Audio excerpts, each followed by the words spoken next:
7:48 is the time. Now, James Heal, you're a political correspondent at The Spectator. Yes. Remind me how ridiculously young you are. 28. I hate these people. He's 28. I mean, I'm younger. I'm old. He's young enough to be my son, as most people are. You don't remember a time before there was Google, do you? No. He was looking at me like absolutely blank. Today, Google is 25 years old. God.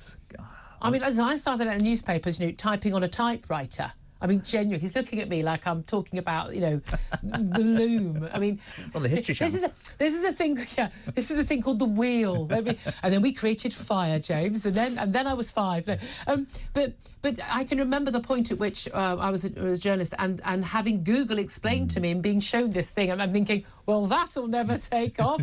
My father still, hello, Dad, if you're watching, he still calls it the Google.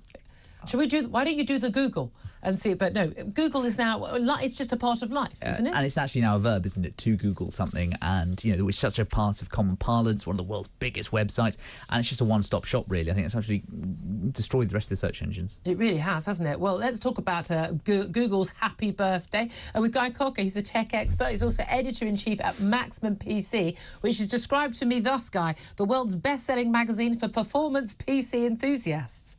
Good morning to you. Morning. Thanks for that introduction. I like performance PC enthusiasm. I like that. I'm one of those people. I've got my phone, I've got my iPad, computer at home. I'm fairly tech savvy as a user, but the rest of it leaves me completely befuddled and frankly quite cold. But even the least tech savvy person will know about Google. They might not have any apps, but they know how to use Google to search. I mean, are you old enough to remember a time when you actually had to, I don't know, look things up, even go to a library to find things out? Yeah, exactly. And actually, not to correct your very young correspondent there, I think he said he was 28, James. Google actually entered the dictionary as a verb 17 years ago. Oh, so right. It's nearly as old as him.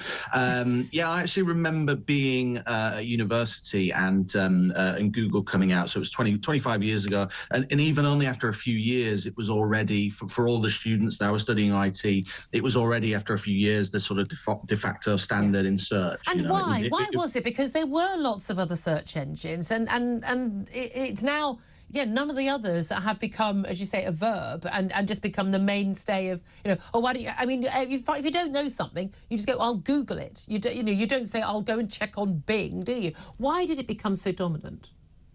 Yeah, that's a multi-billion, multi-trillion-dollar question as to why Google became so popular and so relevant. It started out because its spiders, which crawled the net to find information, were just so efficient at finding the answers to the questions that you wanted. So it was a better service.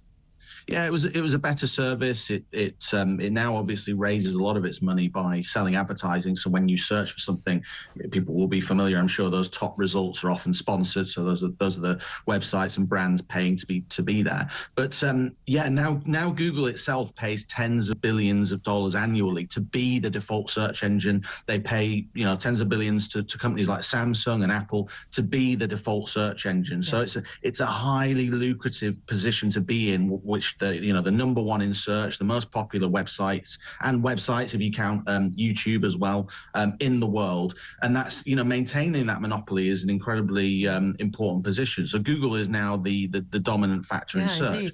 And sorry, you go. No, I was going to say, I actually remember there was one of the other search websites. Apparently their most searched term was, what is Google? No, what is Google? Just Google. People were just searching for Google when their website came up.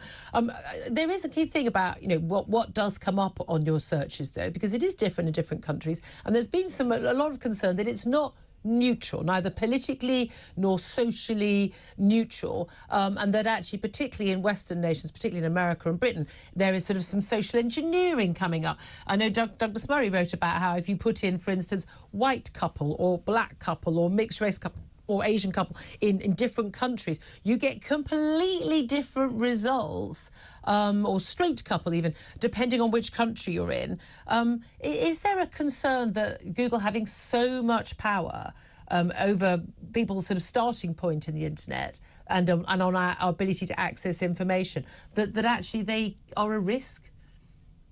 Yeah, it is an incredibly powerful position, and actually, it would be very difficult, nigh impossible, to build a completely neutral search engine because there's always going to be an element of bias, and ultimately, what Google wants to do is make the most amount of money. So it's going to serve you the content that's going to make it the most amount of money, because it's paid for through advertising. So yes, there is a concern around that, and as we move, Google's been in a dominant position for the last 20 years or so. As we move into genuinely the first era of what I would call threat to Google, as we move into the AI era, the next era of browsing the internet is going to look very different. There's a lot of talk of AI at the moment, and these AI algorithms, the more information you give them, we've seen this come out, the more confused it gets, the more biased the answers can be, the more the worse the results that you get. But the next era of the internet is going to be dominated by AI. It's, instead of just being delivered a page of results, you're essentially going to talk to your phone or your web browser, and it's going to say, for example, I want to take a holiday in Rhodes in Greece. It might say, have you thought about Kefalonia, for example? It might be cheaper at this point of the year, and then it will but it's going to be steering results. you. And again, this is the worry, because people think, oh, it's a service, and again, you think, oh, this is a great free service. No, you're not getting a product. You are the product. They're only providing this service to you because they're taking all the data from you. There are concerns also about, let's face it, censorship. We know that Google is owned by Alphabet, but it owns YouTube, and so many of the websites that we go to, the names we hear, they're actually all owned up in one big package. We had our talk when we were then Talk Radio site taken down for apparently 3 strikes and you're out, interviews that I'd done about COVID. No misinformation, disinformation, completely reputable people making reputable comments, perfectly reasonable comments, and it was taken down. We were censored by them. When one company has so much power, that is a really big issue, isn't it? When we've seen the censorship, we've seen the censorship of completely legitimate and valid and turning out to be true debate over things like lockdown and COVID. Yeah, I think Google, as discussed, is an incredibly powerful company now, and its owner Alphabet, its parent company. As you say, you've had people who have been censored or been taken down for posting certain content online. You've also had the media landscape in general completely changed by a company like Google. They've done a lot of supposed work that supports the media industry through a project called AMP, which basically allowed news websites to serve their content in a more efficient fashion to mobile devices that would load quicker, and it would show you results from certain news websites faster than others. But that essentially has eroded the amount of money that media owners can make. Yeah, so there's always that balance, isn't there? Guy Cocker, really good to talk to you, tech expert Guy Cocker. Thank you for that. James Hill from The Spectator. There is a real concern, isn't it? Especially on I know something Spectator writes about a lot, the censorship aspect of when you have that market power. Completely. And also there is a whole element of politics going on here in terms of what they put in there. Yeah, I mean, there's no doubt at all. I mean, they choose what you want to see, and I know when there's something I'm looking for, and I know it's there, but I'm on the sort of, the 13th page to try and find it. They say if you really want to go into hiding, you don't need to go off grid. All you need to do is be the 11th item in the Google search, because no one's ever going to see you on that second page. Anyway, we're going to be talking about schools having